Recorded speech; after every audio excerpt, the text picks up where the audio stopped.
Welcome, friends and family, to our 4th of July celebration. We are members of Harbor Heights Three Sisters, founded in September of 2025.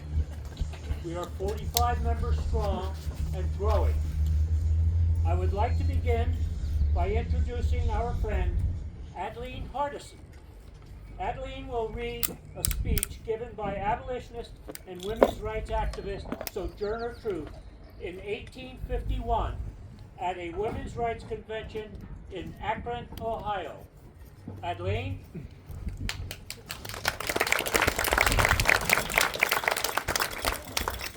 That man over there says a woman needs to be helped in the carriage and lifted over ditches and to have the best places everywhere. Nobody helped me into a carriage over mud puddles or give me a best place. And ain't I a woman? Look at me. Look at my arms. I have plowed and planted and gathered into barns, and no man could head me. And ain't I a woman? I could work as much and eat as much as a man when I could get it, and bear the lashes as well. And ain't I a woman? I have borne 13 children and seen most of all of sold into slavery. And when I cried out a mother's grief, none but Jesus heard me. And ain't I a woman? That little man in black there says a woman can't have as much right as a man, 'cause Christ wasn't a man, wasn't a woman. Where did your Christ come from? From God and a woman. Man had nothing to do with him. If the first woman God ever made was strong enough to turn the world upside down and all alone, together, women ought to be able to turn it right side up. Thank you, Adeline.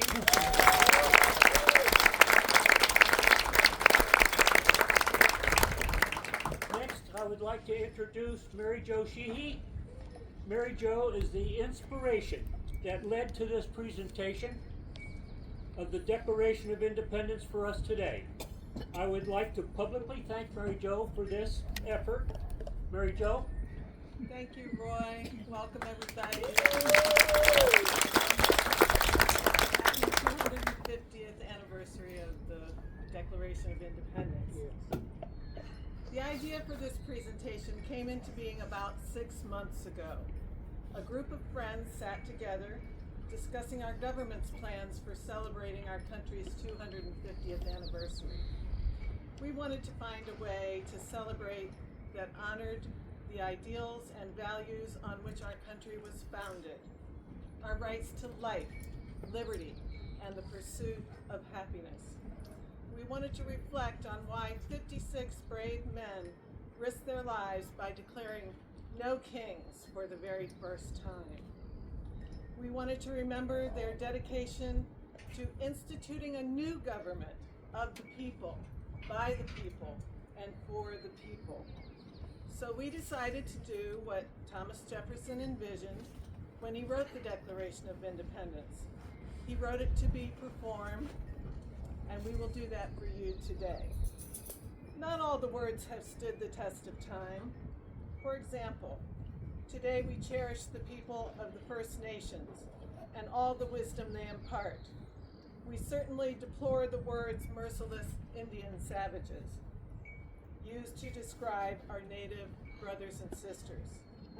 But some of the 27 grievances against King George sound all too familiar.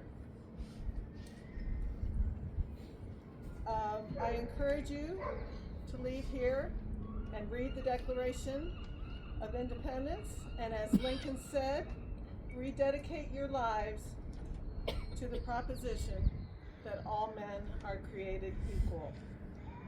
I'm so proud of this group of friends who have worked diligently over the past months to bring this to you today.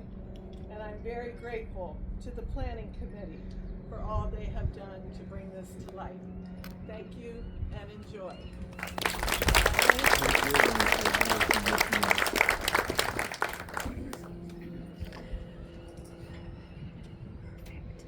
Picture this. A group of politicians from the 13 American colonies come together in Philadelphia to plot what turns out to be a revolution. A continuous Continental Congress needs to set forth some convincing reasons for declaring war. Congress turns to a brilliant 33-year-old aristocrat from Virginia, Thomas Jefferson. In a matter of days, the red-haired wonder writes one of the most celebrated manifestos for human freedom and self-government in the history of Western civilization. The Continental Congress authorizes Philadelphia printer John Dunlop to print 200 broadsides, poster-sized sheets. The document, unsigned, is then rushed to waiting horsemen who put it in their saddlebags and gallop throughout the colonies. You see, if this revolutionary war is to be won, thousands of farmers and tradesmen must be persuaded to take up arms and fight. And they do. Not many people today realize it, but scholars believe Jefferson intended for the Declaration to be performed and not just read. Its words and rhythms were written to be spoken in proud and defiant tones, in grand places like Harbor Heights. It's a safe bet that the Continental Congress never had a performer like me. Thomas Jefferson was not ignorant of the problems of slavery, of course. He called it a moral and political depravity, and in the original draft of the Declaration, denounced the slave trade as a cruel war against nature itself. But Congress thought better of this particular item and deleted it. In fact, there is no mention of slavery or black people or of women, for that matter, in this preeminent statement on the equal rights of man. So it makes you wonder, how could a man who himself held slaves write with such incredible passion and eloquence about human liberation and the promise of a democratic republic? Why, some may ask, do I bring up such an embarrassing truth on this glorious occasion? I answer, the real glory of the Declaration of Independence has been our nation's epic struggle throughout history to close the gap between the ideals of this remarkable document and the sometimes painful realities of American life. The Declaration symbolized the birth of our nation, of course, but also the constant struggle to achieve its ideals. Consider, the words of this document inspired the French Revolution in 1789. 200 years later, the revolt of Chinese students in Tiananmen Square. It inspired Abraham Lincoln to issue the Emancipation Proclamation, Martin Luther King Jr. to fight for civil rights, women's suffrage to fight for the vote, and Minnesotans to fight against occupation. This business of fulfilling the Declaration of Independence is a difficult struggle, but it is also an ennobling struggle. Jefferson called the Declaration an expression of the American mind. It is why this nation is so great and why I am proud to be an American. Here and now are those sentiments as first expressed in Philadelphia. When in the course of human events it becomes necessary for one people to dissolve the political bands which have connected them with another, and to assume among the powers of the earth the separate and equal station to which the laws of nature and of nature's God entitle them. A decent respect to the opinions of mankind requires that they should declare the causes which impel them to the separation. We hold these truths to be self-evident. That all men are created equal. That they are endowed by their Creator with certain unalienable rights. That among these are life, liberty, and the pursuit of happiness. That to secure these rights, governments are instituted among men, deriving their just powers from the consent of the governed, that whenever any form of government becomes destructive of these ends, it is the right of the people to alter or to abolish it, and to institute new government, laying its foundation on such principles and organizing its powers in such form as to them shall seem most likely to affect their safety and happiness. Prudence indeed will dictate that governments long established should not be changed for light and transient causes. And accordingly, all experience hath shown that mankind are more disposed to suffer while evils are sufferable than to right themselves by abolishing the forms to which they are accustomed. But when a long train of abuses and usurpations, pursuing invariably the same object, evinces a design to reduce them under absolute despotism, it is their right, it is their duty to throw off such government and to provide new guards for their future security. Such has been the patient sufferance of these colonies, and such is now the necessity which constrains them to alter their former systems of government. The history of the present King of Great Britain is a history of repeated injuries and usurpations, all having in direct object the establishment of absolute tyranny over these states. to prove this. Let facts be submitted to a candid world. He has refused his assent to laws, the most wholesome and necessary for the public good.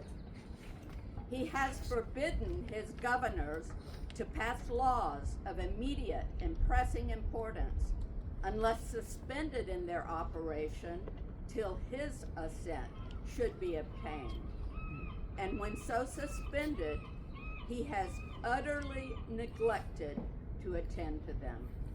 He has refused to pass other laws for the accommodation of large districts of people, unless those people would relinquish the right of representation in the legislature, a right inestimable to them and formidable to tyrants only. He has called together legislative bodies at places unusual, uncomfortable, and distant from the depository of their public records, for the sole purpose of fatiguing them into compliance with his measures. He has dissolved representative houses repeatedly for opposing with manly firmness his invasions on the rights of the people. He has refused for a long time, after such dissolutions, to cause others to be elected, whereby the legislative powers, incapable of annihilation, have returned to the people at large for their exercise, the state remaining in the meantime exposed to all the dangers of invasion from without and convulsions within. He has endeavored to prevent the population of these states, for that purpose obstructing the laws for naturalization of foreigners, refusing to pass others to encourage their migrations hither, and raising the conditions of new appropriations of lands. He has obstructed the administration of justice by refusing his assent to laws for establishing judiciary powers. He has made judges dependent on his will alone for the tenure of their offices and the amount and payment of their salaries. He has erected a multitude of new offices and sent hither swarms of officers to harass our people and eat out their substance. He has kept among us, in times of peace, standing armies without the consent of our legislatures. He has effected to render the military independent and superior to the civil power. He has combined with others to subject us to a jurisdiction foreign to our Constitution and unacknowledged by our laws, giving his assent to their acts of pretended legislation. For quartering large bodies of armed troops among us, for protecting them by a mock trial from punishment for any murders which they should commit on the inhabitants of these states. For cutting off our trade with all parts of the world. For imposing taxes on us without our consent. For depriving us in many cases of the benefits of trial by jury. For transporting us beyond seas to be tried for pretended offenses. For abolishing the free system of English laws in a neighboring province, establishing therein an arbitrary government and enlarging its boundaries so as to render it at once an example and fit instrument for introducing the same absolute rule into these colonies. For taking away our charters, abolishing our most valuable laws, and altering fundamentally the forms of our governments. For suspending our own legislatures and declaring themselves invested with power to legislate for us in all cases whatsoever. He has abdicated government here by declaring us out of his protection and waging war against us. He has plundered our seas, ravaged our coasts, burnt our towns, and destroyed the lives of our people. He is, at this time, transporting large armies of foreign mercenaries to complete the works of death, desolation, and tyranny, already begun with circumstances of cruelty and perfidy scarcely paralleled in the most barbarous ages, and totally unworthy of the head of a civilized nation. He has constrained our fellow citizens taken captive on the high seas to bear arms against their country, to become the executioners of their friends and brethren, or to fall themselves by their hands. He has excited domestic insurrections amongst us and has endeavored to bring on the inhabitants of our frontiers the merciless Indian savages whose known rule of warfare is an undistinguished destruction of all ages, sexes, and conditions. In every stage of these oppressions, we petition for redress in the most humble terms. Our repeated petitions have been answered only by repeated injury. A prince whose character is thus marked by every act which may find a tyrant, is unfit to be the ruler of a free people. Nor have we been wanting in attentions to our British brethren. We have warned them from time to time of attempts by their legislature to extend an unwarrantable jurisdiction over us. We have reminded them of the circumstances of our emigration and settlement here. We have appealed to their native justice and magnanimity, and we have conjured them by the ties of our common kindred to disavow these usurpations, which would inevitably interrupt our connections and correspondence. They too have been deaf to the voice of justice and of consanguinity. We must, therefore, acquiesce in the necessity which denounces our separation and hold them, as we hold the rest of mankind, enemies in war, peace in friends. We therefore, the representatives of the United States of America, in General Congress assembled, appealing to the Supreme Judge of the world for the rectitude of our intention, do in the name and by authority of the good people of these colonies solemnly publish and declare that these united colonies are, and of right ought to be, free and independent states, that they are absolved from all allegiance to the British Crown, and that all political connection between them and the state of Great Britain is and ought to be totally dissolved, and that as free and independent states, they have full power to levy war, conclude peace, contract alliances, establish commerce, and to do all other acts and things which independent states may of right do. And for the support of this declaration, with a firm reliance on the protection of divine providence, we mutually pledge to each other our lives, our fortunes, and our sacred honor. Oh, beautiful, for spacious skies, for amber waves of grain, for purple mountains' majesty, above the fruited plain. America, America, God shed his grace on thee, and crowned thy good with brotherhood from sea to shining sea. Oh, beautiful, for spacious skies, for amber waves of rain, for purple mountains' majesty, above the fruited plain. America, America, God shed his grace on thee, and crown thy good with brotherhood from sea to shining sea.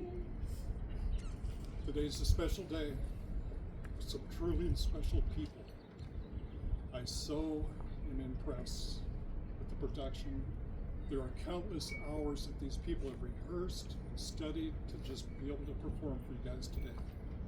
Now, you guys received a program when you came to the door. If you look on the back side of it, there's a QR code. If you take your phone, you can scan that, and that will take us. It'll take us to the National Archives. And from that point on, you can download the Declaration of Independence, you can print it, you can read it, you can take it with you, and so on and so forth. Now, if you've noticed, these guys are all wearing some pretty cool t-shirts. So, all the cool kids are wearing these shirts, just so you guys know that. Okay, Roy, where's Roy? Can you raise your hand? Okay, Roy was the gentleman that was responsible for the t-shirts. So if you'd like to order one from Roy, they're $25 each. And so he'll get you guys all hooked up.